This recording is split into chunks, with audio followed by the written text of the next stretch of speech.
Como é linda esta segunda leitura da liturgia da palavra de hoje.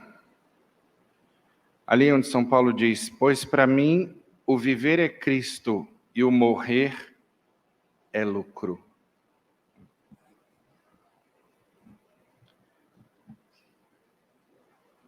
Só pensa assim quem está convencido de que o céu é melhor do que aqui.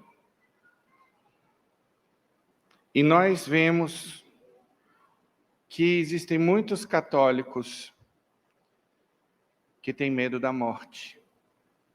É inconcebível, embora seja compreensível, que um cristão, eu estendo aos ortodoxos e aos evangélicos, tenha medo da morte.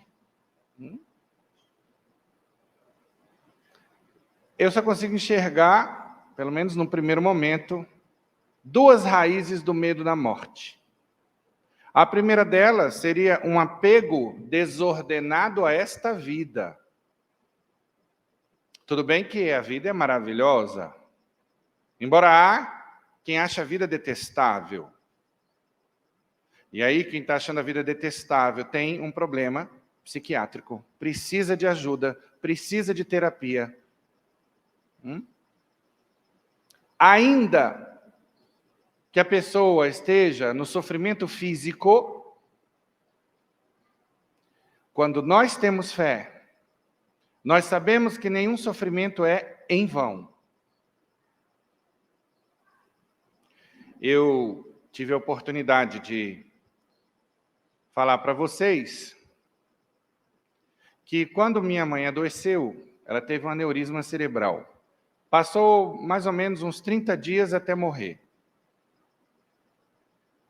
E aí eu já começo narrando a misericórdia de Deus, que suplanta as nossas expectativas e suplanta a nossa compreensão. A partir do momento em que Deus sabia que eu, pelo menos, não teria estrutura para perder a minha mãe de repente. Isso faz muitos anos, foi em 1992. E aí ela passou 30 dias até morrer. E eu fiz de tudo, como dizem lá no Ceará, fiz de tudo para conseguir, com a graça de Deus, o milagre que eu estava querendo naquele momento, que era a saúde da minha mãe. Ia a todo tipo de culto, missa, naquela época não era convertido. Fiz pela primeira vez um jejum, só à base de água, 48 horas. A Bíblia fala que, se tua fé for do tamanho de um grão de mostarda, poderás remover montanhas. A minha fé foi maior, foi do tamanho do caroço de um abacate, sei lá. Eu acreditava piamente.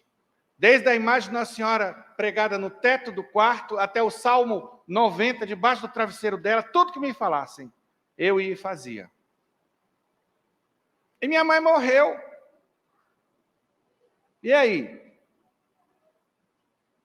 Quantas pessoas aí não perdem a fé, não ficam com raiva de Deus? Que infantilismo, em primeiro lugar. E baseado na ignorância de como é a vida espiritual, de como são as coisas com Deus, de quem é Deus. Eu aí não tinha formação, eu estava largando o espiritismo e nem tinha decidido oficialmente voltar para o cristianismo. E ainda assim, eu não me revoltei contra Deus. Porque eu sabia que Deus era bom, que Deus era justo, não consegui entender por quê. Fiquei no primeiro momento decepcionado, fiquei. Mas naquela época fiquei decepcionado porque não conhecia Deus como conheço hoje. Senão, nem decepção haveria. Mas tudo passou. E depois eu vi O quanto Deus foi bom com a nossa família, depois que eu aprendi qual é o grande objetivo dessa vida. Depois que eu tirei o foco da horizontal, que é viver e aproveitar esta vida, e coloquei na vertical.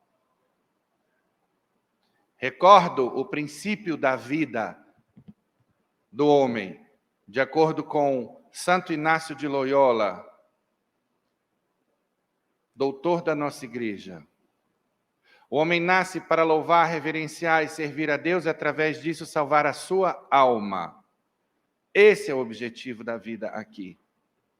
Nós estamos aqui de passagem, e a nossa verdadeira pátria é o céu para quem o merecer. Porque o céu não é para todos, só irá para lá quem merecer. Quem fizer o dever de casa nesta vida. E pasmem, nós estávamos afastados da igreja, e a mãe da então namorada do meu irmão, com quem depois ele viria a se casar, se lembrou de chamar um padre para dar extrema-unção para minha mãe. E nós, sacerdotes, sabemos que em artigo de morte, ou seja, a pessoa que vai morrer,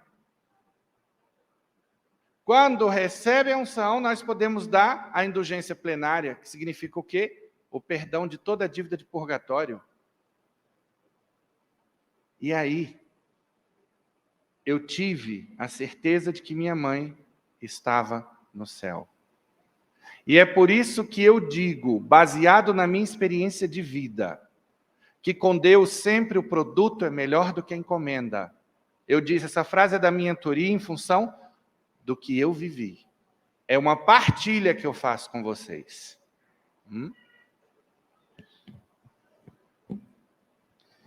Então, meus irmãos,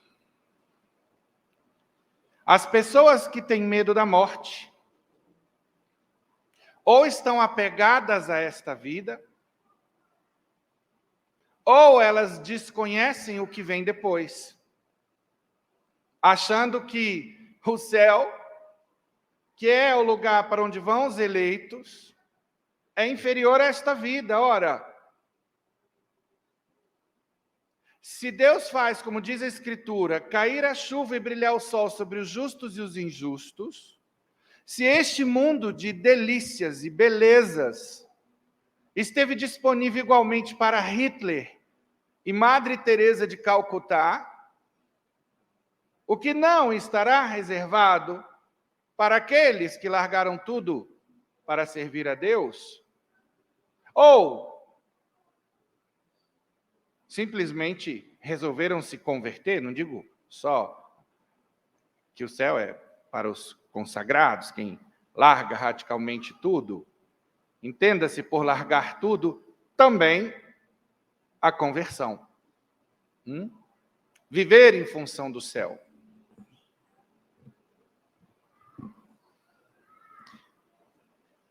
Então, por isso que eu não consigo entender quem tenha medo da morte. Está em uma dessas duas condições. Pelo menos aqui agora eu não consigo pensar em outra coisa, que não o apego a esta vida e o desconhecimento do que vem depois. Eu consegui pensar, Deus me colocou aqui agora uma terceira possibilidade. A criatura que vive na manguaça. Essa tem que ter medo. Agora, na realidade, ela tem medo porque ela crê no inferno eterno para o pecador. Que ela sabe que o saldo dela é devedor. Então, não tem tanto um desconhecimento do que vem depois. Não consigo pensar em outras 3 situações. Continua São Paulo. Entretanto, se o viver na carne significa que meu trabalho será frutuoso, nesse caso, não sei o que escolher. Sinto-me atraído para os 2 lados. Tenho o desejo de partir para estar com Cristo, o que para mim seria de longe o melhor, mas para vós é mais necessário que eu continue minha vida neste mundo. Então veja, ele abrindo mão por amor ao Evangelho, daquilo que seria a glória para ele. Ir para esse mundo que é muito melhor, mas, sobretudo, para conhecer face a face o seu Senhor. Eu não vejo a hora de conhecer Jesus, cara a cara, Nossa Senhora, poder beijar os pés dela. Conhecer cara a cara os santos, para quem eu rezei a vida inteira. Meu Deus, como? Ficar apegado a essa vida não entra na minha cabeça, me desculpem. Porque estou plenamente convencido na raiz de que o Evangelho é a verdade. Tá? Então, meus irmãos, só uma coisa importa: vivei à altura do Evangelho de Cristo. E aí, São Paulo também encontrava as suas delícias. Por quê? Porque o amor é uma delícia. Quem ama, vive feliz, mesmo na cruz e na dificuldade. Porque, para nós, o que importa é o privilégio de amar, dando testemunho do nosso Deus. E por isso a gente não consegue entender aquelas pessoas que sofrem. É aquela mãe que não arreda o pé do filho tetraplégico, aquele pai. E a gente vê essas pessoas leves, felizes, apesar da grande cruz. Por quê? Porque a sua mente e o seu coração não estão aqui. Estão na eternidade. Então esse é o caminho do santo, escolher o que é melhor para Deus e não para si. Viver em função do projeto de Deus em minha vida, do que em função do meu projeto de vida que eu quero que Deus assine a todo custo. Hoje, as pessoas fazem isso. Infelizmente, a educação em casa não está centrada em Deus há muito tempo. A educação em casa está centrada em tudo. É no churrascão de fim de semana, é no sonho em conhecer a Disney, em ter um tênis Nike, ganhar um iPhone de presente.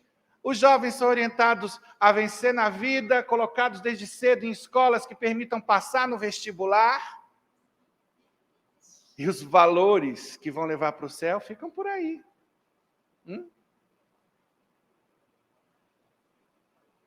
É problema a gente querer ter um nível de vida melhor, querer conhecer a Disney? Em si não é. Desde que o meu coração não esteja nessas coisas. Desde que eu não fique infeliz porque não tenho isso. Desde que, em outras palavras, a minha felicidade esteja no céu, em servir a Deus. Isso é o que denota uma verdadeira conversão. Mas hoje as pessoas estão cada vez mais materialistas, cada vez mais hedonistas. O que é isso? Pessoas consumistas apegadas aos bens materiais, apegadas a status, a poder, apegadas ao prazer. A gente vê muito católico muito mais alegre com o sexto.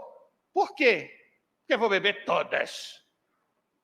Vai pecar mortalmente infeliz. Se beber todas, vai se embriagar. Não tem como não. Para nós, o grande bordão deveria ser domingo. Porque domingo é o dia do Senhor, é o dia da missa, é o dia da família, é o dia do descanso. Vamos começar a falar domingo? Vamos começar a passar no WhatsApp domingo? Tá aí, comecemos a campanha? Domingo. Pois bem, não é problema o pai querer uma escola que permita que o filho passe num vestibular, uma escola bilíngue.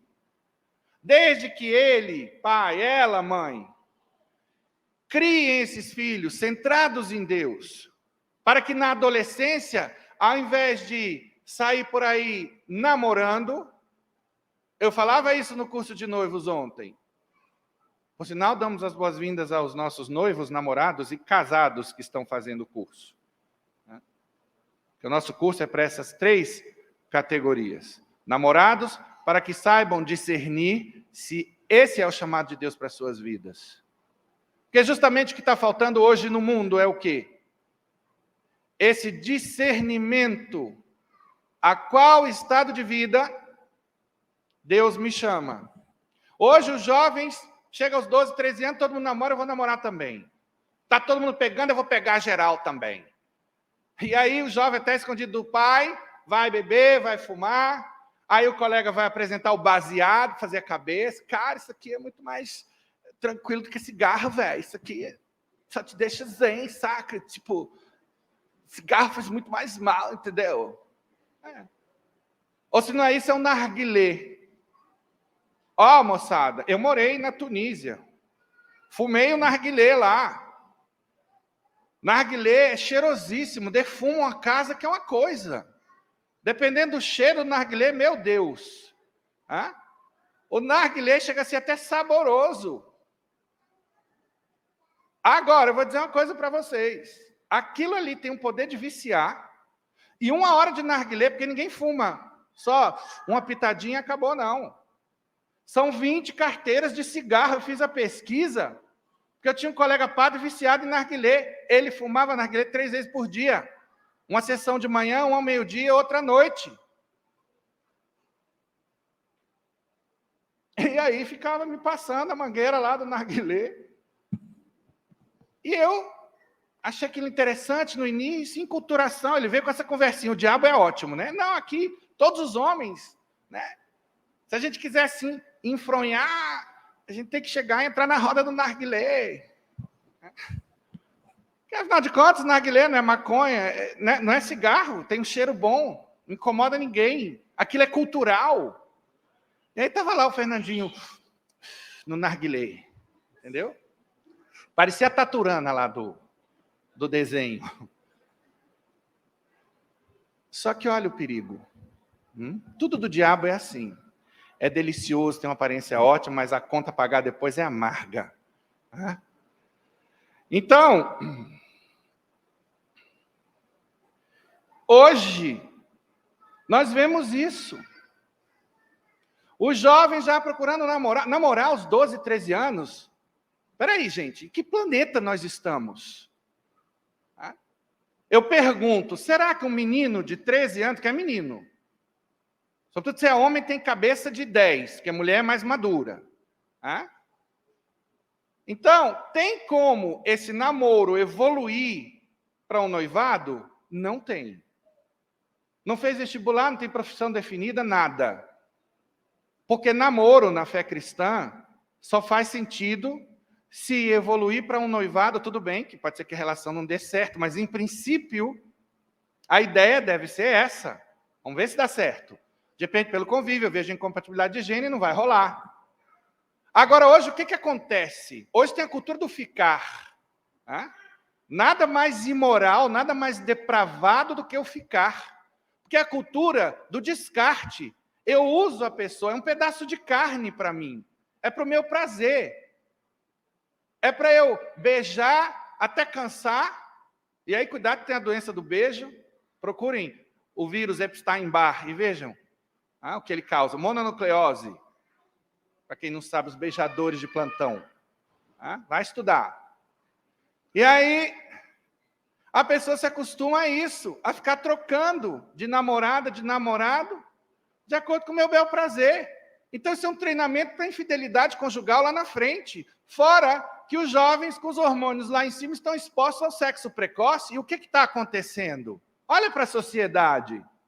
E o pior é que a gente vai ver um pai católico, uma mãe católica, e fala, não tem como evitar, né? Fazer o quê, padre? Eu dou a camisinha. Pelo amor de Deus, mãe, acorda. Você está correndo bonita para o 6º dos infernos, que eu disse que o 5º dos infernos já está lotado. E se bobear do jeito que a humanidade está, vai ter o 7º dos infernos já. Porque o 6º vai lotar. Sobretudo com católico com esse tipo de mentalidade. Eu prefiro que transe aqui em casa, porque o motel está caro, né? Para não estar por aí, nos carros, nos parques escuros. Pelo amor de Deus. Não diga nem que é católico. Não queima o filme da gente, não. Vai se converter. Nós estamos aqui para lhe ajudar. Mude a cabeça. Não existe isso. Eu acender uma vela para Deus e outra para o diabo. Isso é acender uma vela para Deus e outra para o diabo. E se ilude que indo à missa aos domingos e rezando um Pai Nosso, Ave Maria, um Glória, dando R$1 de sinal de esmola no sinal, está tudo resolvido. Isso é fé e obras. Ah? Nem todo aquele que diz Senhor, Senhor entrará no reino dos céus. Cuidado. Então, os jovens precisam se enamorar de Cristo. Qual é o pai e a mãe que nessa idade apresenta adoração ao Santíssimo Sacramento? Qual é o pai e a mãe que procura levar para retiro? Graças a Deus tem muitos que levam para Segue-me. Que eu vou dizer uma coisinha para vocês. Sabe a piadinha que rola nos bastidores? Que o Segue-me virou Pegue-me. Quando a gente escuta isso, a gente se preocupa. Sabe por quê? Porque pode ser que tenha jovem que esteja indo para lá, não para se encontrar com Jesus Cristo.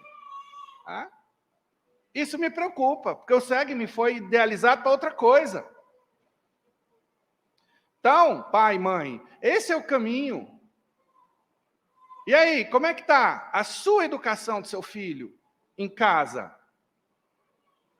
Vocês estão cuidando? Porque sabe o que está acontecendo hoje em dia? Pai e mãe ensina a rezar. Mãezinha do céu, eu não sei rezar. Pai Nossa Maria, acabou. Essa é a catequese caseira. Não se preocupe com mais nada. É só telinha para essa meninada. Aí, antes da primeira comunhão, antes de Jesus chegar ao coração do seu filho, o diabo vai chegar através de Ludmilla, de Anitta e etc. Dos funks. E aí, chega lá, aos 7 anos de idade, o pai desova o menino na paróquia e vai-se embora. Depois, acabou a catequese, acho até horrível. Quanta queixa a gente escuta, quanta reclamação. É choro e ranger de dentes, porque, 2 anos de catequese, por que a Igreja Católica não diminui esse tempo? É para tu te converter, Exu. É para isso. Para você ter um mínimo de preocupação pela vida religiosa do seu filho. Hoje existe esse minimalismo horroroso que está destruindo a catolicidade. Aí depois que acaba os 2 anos, aleluia, que bom, acabou esse fardo. Aí só 2 anos, começou aos 7, aos 9. Só aos 15, o pai responsável vai se preocupar de novo em levar o menino para a formação da crisma. Até aí o menino já namorou com 4, 5, se não engravidou ninguém. Bem-vindos ao mundo moderno. Bem-vindos ao pseudo-catolicismo. Bem-vindos ao catolicismo pagão. E o pior é que tem padre que acha normal, que é isso aí. Coitados. Lamento por esses. Porque não só estão indo para o abismo, mas levando as suas ovelhas junto. Pois bem, então, meus irmãos, é muito importante que vocês, pais, se preocupem com a vocação dos seus filhos, que eles possam, em casa, ter um clima para discernir, inclusive considerar a possibilidade de ser padre ou freira. Uma vez, um menininho passando aqui, rezando com um tercinho enrolado na mão, falei, nossa, que bonito, acho que esse menino vai ser padre. A avó dele falou, Deus me livre, a mãe dele, perdão, Deus me livre, padre, eu quero ter netos. Olha isso. Falou para a pessoa errada, na hora errada. Aí o que o Fernandinho Maldade disse para ela com toda a caridade? Eu falei assim, bandida? É bom tu chegar aqui na paróquia e ter o padre para te confessar, para rezar a missa, né? O filho dos outros, tudo bem, mas o teu? Aí ela riu, né? Lógico. Lógico, eu não falei assim, gente, com maldade. Né? A gente faz a brincadeira com a intenção da conversão do povo, parar para pensar. Então, quantos jovens estão fazendo retiro? Os próprios pais não sabem que existem 4 vocações para os homens Não vou me deter nesse tema, que não é assunto da homilia. Vocação sacerdotal, vida religiosa, que são os irmãos consagrados nas comunidades e as freiras. A figura do leigo consagrado, que pode pertencer a um Opus Dei, a uma comunidade Shalom, Canção Nova. E o matrimônio. Para as mulheres, 3 vocações. Qual é a exceção? O sacerdócio, que é só para homens. Não sabem disso. E aí a pessoa, de repente, pode cair na vocação errada. E aí o casamento não vai dar certo, porque a tradição é o matrimônio, né? Se a pessoa é heterossexual, sente atração pelo sexo oposto, aí é natural no mundo de hoje que vá se casar. Mas, e se o projeto de Deus para essa pessoa não era esse? Olha, todos nós, padres e freiras, não somos assexuados, não. A questão é que nós sentimos um chamado e abrimos mão desse benefício de uma família por outro benefício, que é uma família na ordem espiritual, que tem prazeres indescritíveis. Imagine, Coronel Júnior, o senhor aí com seus 80 e quantos anos? 86. Eu sou seu pai espiritual. Quando é que eu ia ter um filho de 86 anos? No plano biológico, impossível. No plano religioso, está aí. Pois é. E vou dizer uma coisinha para vocês. Eu, no início da minha conversão, não fazia uma oração que Nossa Senhora pedia lá em Medjugorje, que era de entrega total do coração e da vontade no altar de Deus no momento do ofertório, porque eu tinha pânico da ideia de Deus me chamar para ser padre. E por quê? Porque não estava desintoxicado do mundo. Porque a minha vida antes apontava para uma carreira em multinacionais. Eu estava orientado para estudar em Harvard. Fazer um mestrado no Japão, doutorado lá em Harvard, e arrebentar. Queria ganhar muita grana, tudo bem, queria também fazer caridade. Meu sonho era montar uma fazenda autossustentável, mas por que eu fui vocação tardia? Porque na minha casa, infelizmente, não havia esse clima. Agora, por que na minha casa não havia esse clima? Porque nas casas dos meus avós, da parte do pai e da mãe, meus pais não foram criados centrados em Deus. Então vejam como o lar é importante. Meus irmãos, se os filhos de vocês virem vocês se confessando, eles vão se confessar. Se virem vocês brigando, eles vão brigar. Se virem vocês se xingando, é assim que eles vão agir. Na rua, ou nas futuras famílias que eles vão constituir. Se virem vocês de joelhos, eles vão ficar de joelhos diante de Jesus. Se virem vocês fazendo caridade, eles vão fazer caridade. Os filhos imitam os pais, vocês são as referências. Então, olha, se você errou até aqui, hoje Deus está lhe chamando para acertar daqui para frente. Lembre-se dessa frase maravilhosa. Não posso voltar atrás e fazer um novo começo, mas posso começar agora e fazer um novo fim. Então, eu vou dizer uma coisinha para vocês. Eu que tinha pânico dessa ideia, posso dizer para vocês, hoje eu sou a pessoa mais feliz do mundo como padre. Nada se compara. Nada. Tudo que eu vivi antes. Se fosse possível voltar lá atrás, eu teria ido para um seminário menor.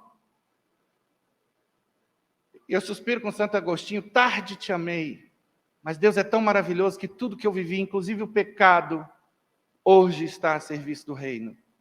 Porque Deus não se deixa vencer em generosidade. Esse é o nosso Deus. Essa é a sua face e esse é o seu coração. Por isso, como diz a primeira leitura, voltai para Deus enquanto é tempo. Pega lá. Enquanto ele pode ser achado, invocai-o, enquanto ele está perto. E temos essa vida inteira. Veja o bom ladrão. Aos 45 do segundo tempo ele se converteu. Agora, cuidado, porque nessa leitura a gente consegue entrever. que a paciência de Deus pode ter limites. Sobretudo, com relação àqueles que não pecam por fraqueza, porque os pecados de fraqueza têm um atenuante, mas aqueles que são soberbos no seu coração. Eu é que sei da minha vida, eu é que decido sobre a minha vida. Cuidado, vocês soberbos e orgulhosos, porque Deus resiste aos soberbos. Então não fique perdendo tempo fazendo conta. Será que Deus já extrapolou? Não, enquanto você sentir o chamado, aproveite aqui agora essa graça. Largue o pecado de uma vez por todas. Porque um coração contrito e humilhado, Senhor, tu não desprezas. Está lá no Salmo 50. Bom, hoje, no Evangelho, nós temos o tema da justiça de Deus, que é bem diferente da nossa. Porque na justiça distributiva, Deus distribui os bens de acordo com o seu plano diretor da humanidade. E por isso alguns vêm mais pobres, outros mais ricos, uns vêm numa condição melhor, outros numa condição mais simples. No que diz respeito aos bens materiais, se a humanidade tivesse entendido lá atrás o recado de Jesus e fosse se convertendo, no mundo existe muita fartura, não haveria pobreza. Se nós vemos países evoluídos como o Japão, onde só é pobre quem quer, e lá não impera o cristianismo, então imagine se Cristo fosse ouvido no mundo inteiro. Ia ser bem diferente. Porque a nossa moeda não é o dinheiro, a nossa moeda é o amor. A nossa moeda é a caridade. Ela é muito mais valiosa do que o dólar, do que o euro, do que o ouro, do que qualquer outro tipo de meio de troca. Então, nós sempre raciocinamos, caramba, o cara que começou a trabalhar às 7 da manhã merecia um prêmio melhor. O cara que chegou na última hora recebeu a mesma coisa. Peraí, quem é o dono do cacau? É Deus. Ele distribui o que ele quiser, como ele quiser, para quem ele quiser. E qual é o argumento central do Evangelho? É justamente esse. Peraí, eu não sou o dono do dinheiro? Eu combinei com você que começou a trabalhar às 7 da manhã, quanto? Foi 1 ou foi 10? Foi 1. Você está recebendo o que é justo? Então cala tua boca, criatura. Deixa eu decidir como eu vou gastar o meu dinheiro aqui. Eu quero pagar esse. 1 também. Eu combinei com ele, ele topou, porque poderia ter combinado e ele não ter topado. Então, é isso que a gente tem que enxergar. A pessoa está se convertendo lá no final. Glória a Deus. Porque se ela passar um dia fazendo bem, o mundo vai ser melhor do que no dia anterior. Vai, um dia melhor. Por um que se converteu. Mas a gente fica olhando para os lados. E isso é por causa de um problema que a psicologia chama de neurose de justiça. Vamos lá? Entender o que é a neurose de justiça? Projeta para mim as imagens aí, produção. Vamos lá. Produção. Vós que dormis, acordai. Que o Senhor está às portas e vos chama. Bom, enquanto eles estão procurando o arquivo, bora, gente. Pronto, olha aí. Isso aí aconteceu na sua infância ou não? Quem? Passa outra imagem. Quem nunca fez isso aí? Fala para mim. Lá em casa era direto. Passa outra. Olha isso aí. Pelo amor de Deus. Mediu o bombom no meio, certinho com a régua, porque o irmão não podia levar 1 centímetro a mais de bombom. E lá em casa a coisa era pior. Porque como iogurte, danete, essas coisas, a gente era filho de militar, né? Não tinha sempre. Quando o pai chegava com os sacos do Jumbo, quem lembra do Jumbo? Tu é velho, hein, meu irmão? Sacos de papel. Quem chegasse primeiro, quando o pai e a mãe não estavam olhando, escondia o iogurte do outro. Uma vez eu peguei um ninho de iogurte na gaveta dos repolhos e alfaces. O bandido do meu irmão tinha escondido lá.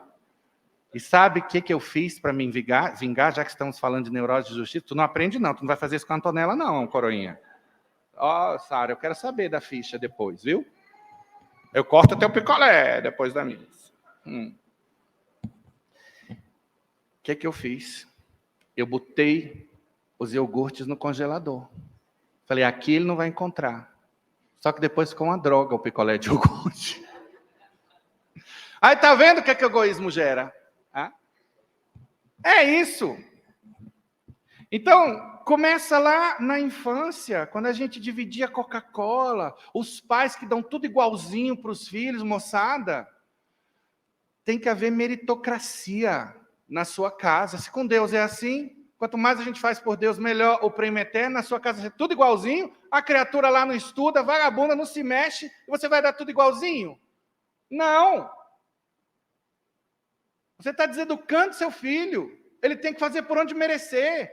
Existe punição e castigo na Bíblia. Pega lá, Eclesiástico 30, anota aí. O pai que ama o filho, castiga-o com frequência, para não chorar depois. Castigar no sentido de corrigir. O que está faltando no mundo hoje é correção, é punição.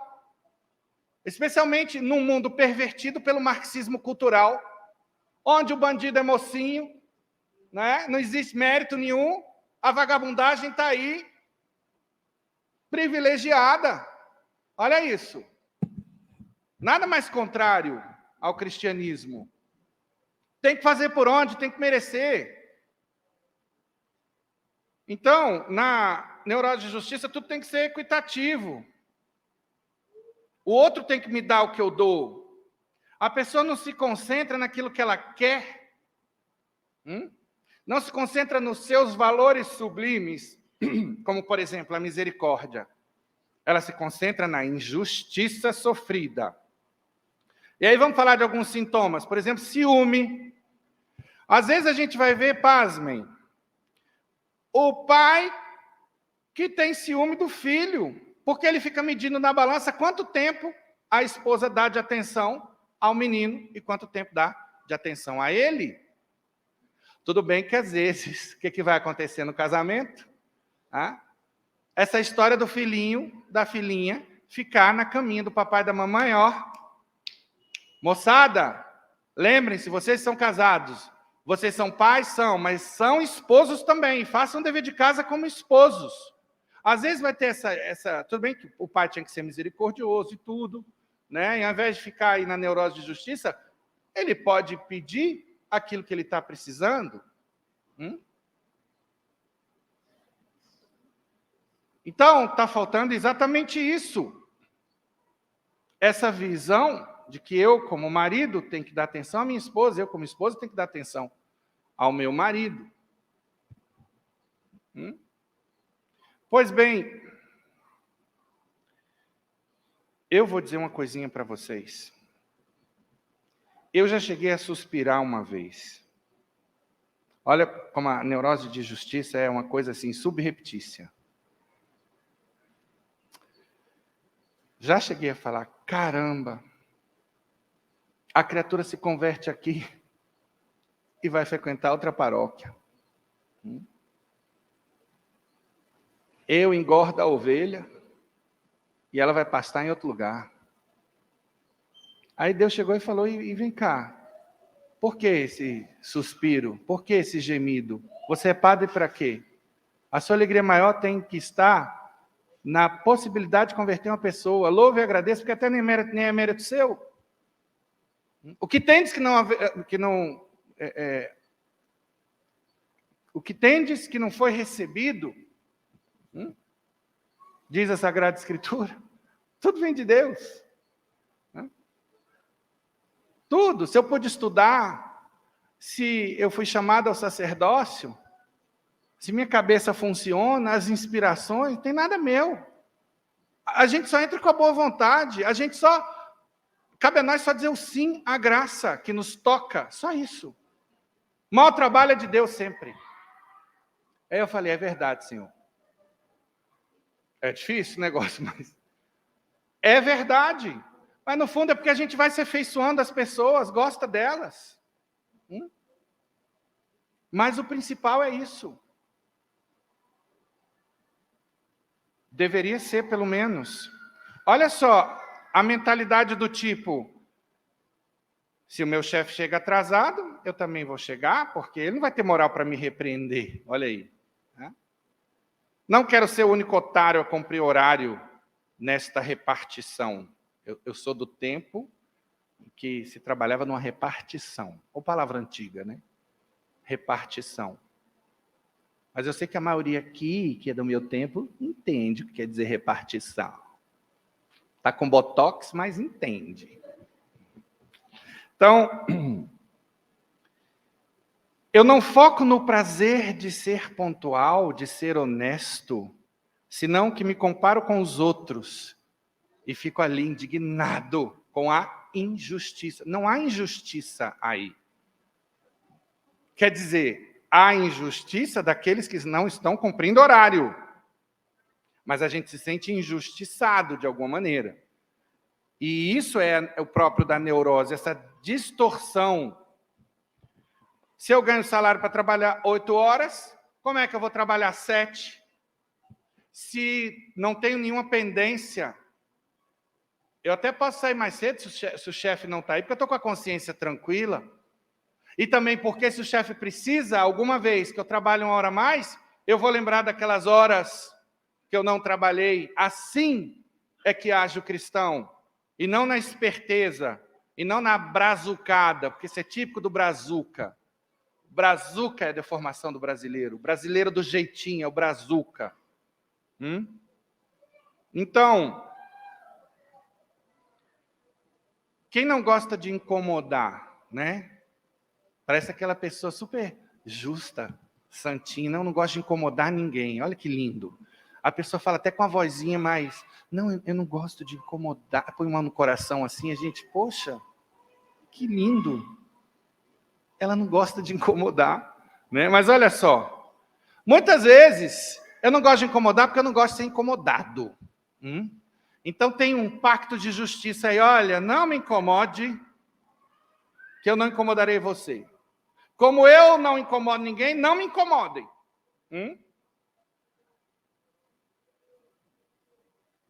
Então, nem sempre, cuidado. Quem não gosta de incomodar é por neurose de justiça, tá? Tem aqueles que é por caridade.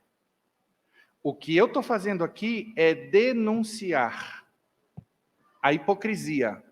Porque só você sabe se você não gosta de incomodar porque não gosta de ser incomodado ou se realmente é porque você quer ser tudo para todos. Você prefere servir do que ser servido. Então é muito importante que a gente tenha isso em conta. Outra sintomatologia aí, quem sempre retribui favores. Às vezes a pessoa não quer se sentir devedora de ninguém, e aí mantém a balança da justiça equilibrada. Eu posso até me sentir obrigado a retribuir um favor que eu recebi, mas por gratidão. Não porque eu não quero ficar no saldo devedor. Entenderam a diferença? A intenção dos nossos atos é o que é mais importante na definição da moralidade do ato, porque às vezes nós vamos ter um ato bom em si que vai se perverter pela minha intenção ruim. Por exemplo, quando eu dou esmola para me exibir, porque eu quero ser conhecido como uma pessoa generosa, meu ato se corrompeu, saiu de um ato de caridade para um ato de pecado. Soberba através, vaidade, através da esmola.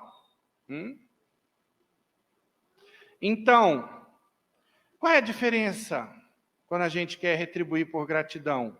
Na neurótica de justiça eu fico irrequieto, quero devolver o favor na mesma hora. Na justiça virtuosa, não. Quando eu tiver a oportunidade, eu quero mostrar a minha gratidão. Eu quero pagar o bem com o bem. Outras características sintomáticas. O neurótico quer sempre que os culpados admitam seus erros. Nossa, no casamento isso. Esse é o primeiro movimento do coração da pessoa neurótica, não é a misericórdia. Você pisou na bola comigo, eu não mereço o que você fez, e por isso agora ele corresponde pedir perdão. Venha rastejando aos meus pés. Comece a se comparar com Cristo aí na via sacra. E aí, de repente, você vai ver quem foi injustiçado. E esses queixumes vão desaparecer. Ou pelo menos deveriam, né? Outra característica, a pessoa que dá presente no valor exato do que foi estipulado no amigo oculto. Estipularam R$50. Eu tirei a pessoa que eu mais gosto. Eu tenho dinheiro para dar um presente de 100, mas estipularam 50, eu vou dar o presente de 50. Eu vou rodar o DF inteiro, vou gastar R$200 de gasolina para encontrar um presente bom de 50. Porque não pode custar nem 47, nem 53. Justiça. Olha que doido. Tem, tá? Tem dessas pessoas. Olha só, tem uma história engraçada que corre na nossa família, de uma amiga nossa. Eu vou trocar o nome dela, eu vou chamar de Tânia. Não é o nome da pessoa. A gente fez uma viagem internacional e aí o ônibus parou para todo mundo tomar água. Estava um calor pior do que o calor desses dias aqui. E aí, falar nisso, moçada, liga esses ar-condicionados todos, no máximo, fecha essas portas. Em nome de Jesus, senão o ar geladinho vai embora todo. Tá? Bom, vamos lá. Aí o ônibus parou, todo mundo foi tomar água, só que nesse lugar só tinha água de litrão. Aí todo mundo tomou água e a gente estava numa pressa para chegar antes de um ponto turístico lá fechar, né? E aí, de repente, cadê a Tânia? Tânia, todo mundo atrás da Tânia. E o ônibus buzinando, e a guia doido, todo mundo, Tânia, Tânia, cadê a Tânia? Que todo mundo sabia que tinha 5 minutos para descer, tomar água e ir embora. De repente, a gente vê, está lá a Tânia tomando água. Tânia, vamos embora. Peraí que eu não terminei de tomar a minha água. Eu falei, criatura, você ainda está com sede? Não, não estou. Mas eu paguei. A garrafa de litro, a criatura se entupindo de água, botando água pelos ouvidos, e na pressa, e ali, e a água saindo pelos olhos. E não podia deixar o raio da garrafa para trás. Porque também a dona não deixava levar a garrafa, que era de vidro. Olha isso.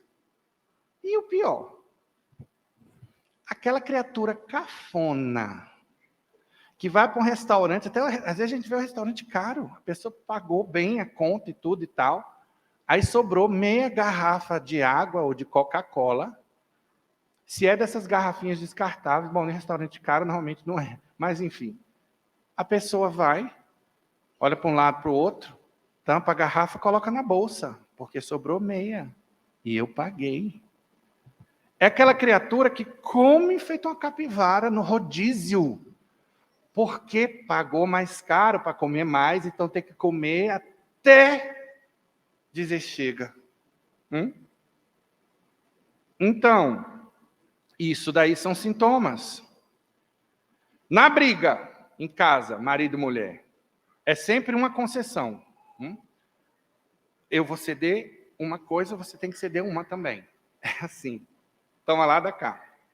A misericórdia, bem-aventurados os misericordiosos que alcançarão misericórdia, não. É justiça. E as manipulações? Minha filha, você vai sair de casa e abandonar a mamãe que a criou com tanto carinho e sacrifício, justo quando eu mais preciso de você? Seu pai me largou há 4 anos. E você agora sair de casa? Cara, minha irmã, a filha não é posse sua, não. Essa mulher tem que se casar. Já viram isso? Tem. Tem gente que é assim. Eu dramatizei um pouco a coisa, mas a manipulação é isso. Tudo bem, minha filha. Estou precisando de você, mas é importante que você siga a sua vida. Aí a pessoa faz aquela cara assim, né? Não, pelo amor de Deus. E vejam como a nossa doutrina é libertadora. O que Jesus ensina com relação ao amor? Amar é dar sem esperar nada em troca. Uma mãe que diz isso é porque ela deu sempre esperando o pagamento depois. Tá? E se a gente for falar de outros sintomas, né? Eu conheço uma pessoa que estava com 2 latas daquele pâté francês caríssimo, foie gras. 50 euros uma lata. O pâté vencido e a criatura não jogava fora. Por quê? A cabeça dela, estou jogando fora 50 euros, então deixa aí para... Tudo são sintomas leves, né? E aí, qual é o problema disso? Justifica a vingança, quando a pessoa tem neurose de justiça. E vingança não é justiça, é deformação da justiça. E aí a gente vai escutar pérolas do tipo, o quê, minha filha? Levou chifre? Bote chifre nele também.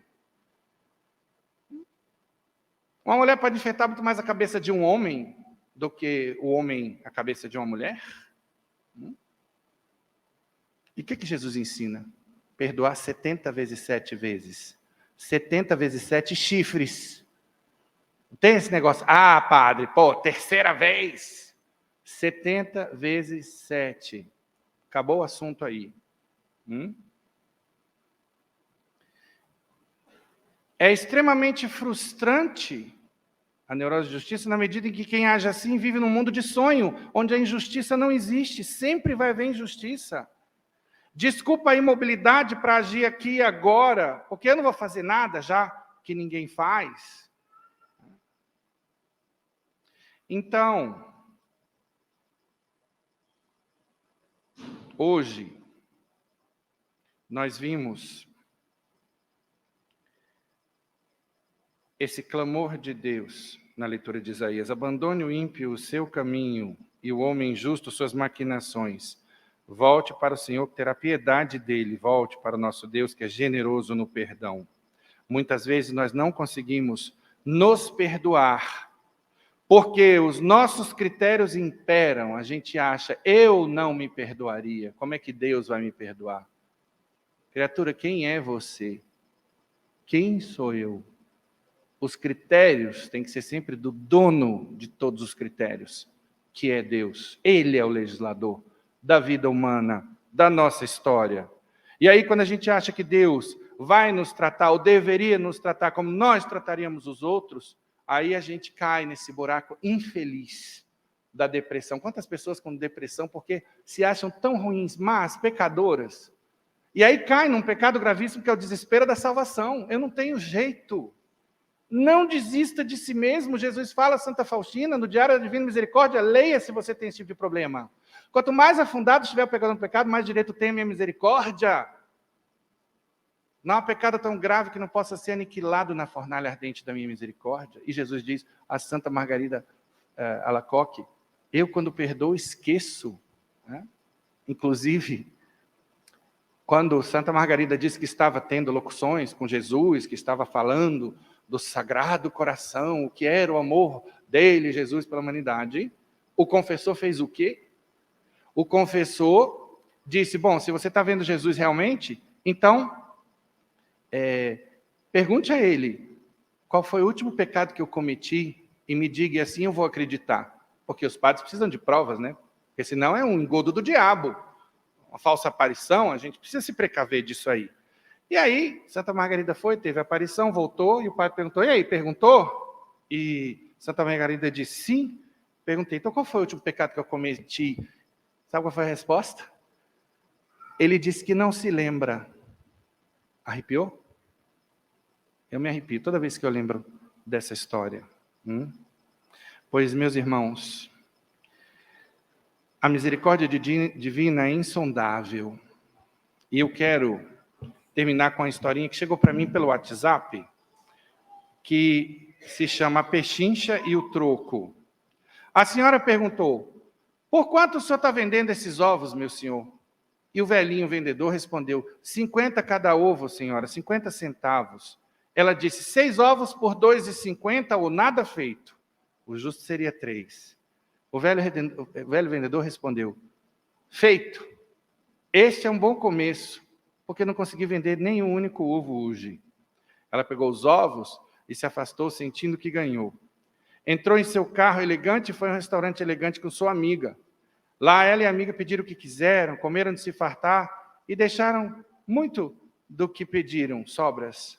Então ela foi pagar a conta deu 450, ela acabou deixando 500, não quis o troco para se exibir para a amiga. Quem ficou com 50 reais excedentes? O dono do restaurante. Esse incidente mostra o que às vezes as pessoas fazem, pechincham com o pobre, e aí, em outras ocasiões, são generosas. Isso é hipocrisia.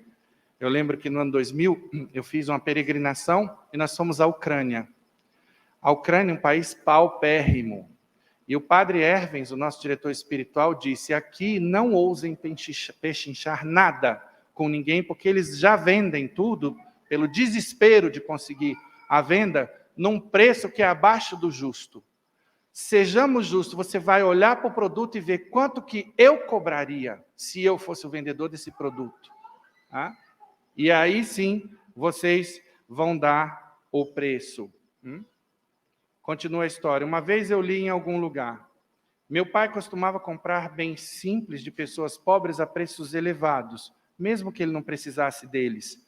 Às vezes ele costumava pagar mais por eles. Fiquei preocupado com este ato e lhe perguntei por que ele fazia isso. Então meu pai respondeu: é uma caridade embrulhada com dignidade, meu filho. Então, é por aí que a gente deve seguir. Quantas vezes a gente não vê esse pessoal ambulante aí nos sinais, vendendo jujuba, vendendo paçoca, e a gente, até com boa vontade de ajudar, paga lá os R$2, mas leva a jujuba e a paçoca. Que tal você começar a falar: essa jujuba você vai comer por minha conta, fique com os R$2. Pense nisso. Louvado seja nosso Senhor Jesus Cristo.